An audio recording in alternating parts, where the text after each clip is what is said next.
igihe cy'isaha 9 ku munsi wa gatatu ni ku ngoro y'umugambwe CNDD FDD mu gisagara ca Bujumbura. Abo ni bamwe mu bagwanye urugamba. Aha bari bavuye i Bubanza ku Mpanda ahatanguriye ibirori vy'indwi yahariwe intwari. Bahavuye baza kubandaniriza ku ngoro y'umugambwe, ariko rero imbere yaho babanje gusenga.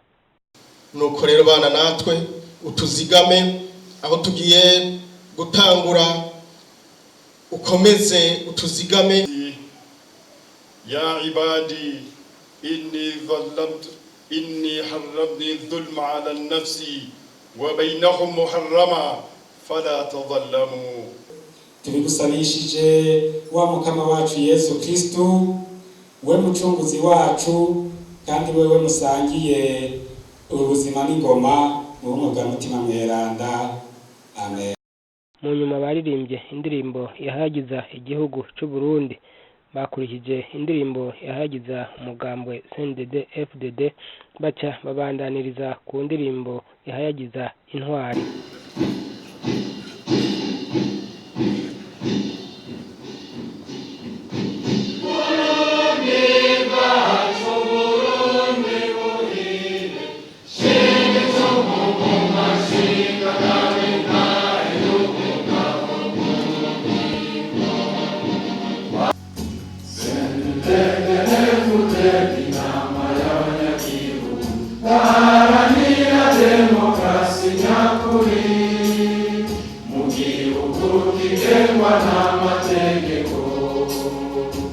Abarundi bose bubahirizwe.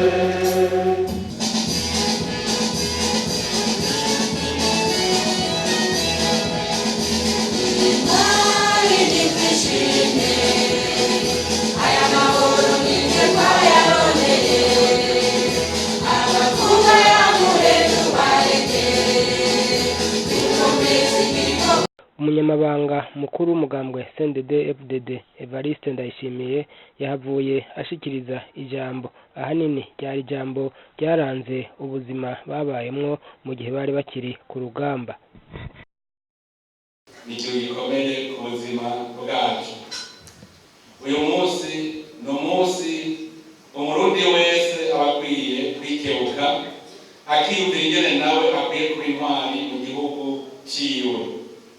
Uwo munsi twawushimikiye ku kivugo kivuga kiti nabaye umuhizi w'amahoro, nzokwama ndi umuhizi mw'iterambere. Kubera iki? Nuko koko biravye abagwanye urugamba n'ababaye abahizi mu Burundi, mu Barundi.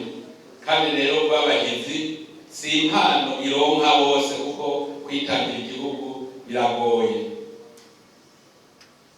Nashaka gufata akanya cingira intahe abo bahizi nyene bagwanye urwo rugamba, kuko biraboneka neza ko urugamba rwabo rwari urugamba rw'ihanga ry'Abarundi, mugabo Imana iritoreramwo abahizi b'ukuri.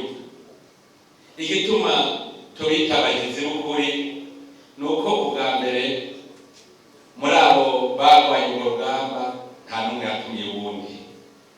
Umwe wese umutima wiwe niwo wamutoye, asanga hari n'uwundi umutima wiwe wamutoye. Twese duhurira hamwe abatabatumye uwundi.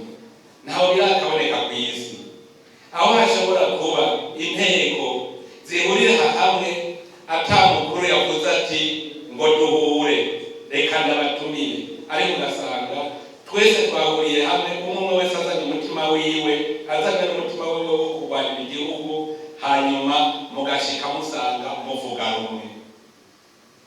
Nta nyigisho z'akarangamutima zari bwawe. Hariho ibintu bitangaje cyane, abantu kuza bavuye mu mihinga inyuranye bafise akaranga, umwe wese akiwe, hanyuma bagahurira hamwe bagacagira umutima umwe, bakitora ngo abategetsi muri bo nyene, abo bategetsi bakabarongora kandi bakabemera. None bari bamenyaniye hehe? Ico ni igitangaza ca mbere Imana yadukoreye, irabidukoreramo, umutima mweranda arakora, twese duhura tuvuga ikindi gitangaje uretse ko umwe wese yahamagawe na mutima mwerana n'umuzirikanyi wiwe nuko tumaze gushika twarabonye neza yuko turi ku rugamba n'umwasi yafashije. Umwasi yarafashije kuri urwo rugamba, yarafashije mu guhimiriza abahizi baja kubana kuri urwo rugamba. Iyo umwasi atatangura gutera bene gihugu ku isi nta hamwe biraboneka byari bwakaboneke aho igisoda cy'igihugu gitonda urugamba kigagenda gutera abene gihugu, kandi tuzi neza yuko igikorwa leta isaba iminsi yose ari ugukingira abene gihugu kugira ngo ntihagire ikibononera. Muga mu Burundi hoho haraje leta irungika ingufu zayo gutera abene gihugu kugira nabo bashobore kwegerana bivune uwo mwasi abateka akavuye mu kindi gihugu. Ico ni igitangaza gikomeye cyane. Igitangaza kindi, mu Burundi hari hasanzwe imihari yavuga ko iri kwirwanya leta kandi ikoresheje ingufu. Hariho Paripehutu, hariho Florina, ndetse na Frodebu yari hejeje kwica umukuru w'igihugu kandi bariko baratoteza abategetsi bayo. Abo bose bari bahari kandi yari amashyirahamwe atunganije neza. Mugabo ntibyumvikana ingene abo bene gihugu aho gufuma bavuga bati reka tugende muri ya Paripehutu kugira duce turwanya leta, reka tuje gufasha Florina duce turwanya leta, bagaca baja mu kindi kintu batazi n'ingene citwa bakabibaza gucika izina. Ivyo bintu byabonetse hehe mw'isi. Hari aho bari kuja, mugabo bahitamo kuja mu kindi. Ico kindi bagiyemo rero aribo bagiye gucika izina, koko basanze ari ico Abarundi ni Imana nyene yagishizeho kugira ngo Uburundi bushobore gukira. Ico ni igitangaza gikomeye cyane. Kubera ikintu n'ivyo byose byabayeho mu mugabo CNDD-FDD, iyo turiko turaraba kahise ko Burundi ntitwigera twirengagiza ko Uburundi ari igihugu cyiza cyane Imana yaremeye Abarundi kugira ngo batunganirwe muri ico. Kubera ico gihugu ari cyiza cyane gifise amatungo menshi, birumvikana yuko abakavantara bategerezwa guhurumbira ico gihugu kugira ngo bagifate. Nimwiyumvire namwe aho nk'umuntu ahagaze mu Budagi yiyumvira ati jewe kirya gisata cy'i Burundi kibaye kwanje, yaraje kurondera iki? Mugabo ashitse bagaca twigisha yuko Burundi ari igihugu gikene kitagira itunga na ritoyi.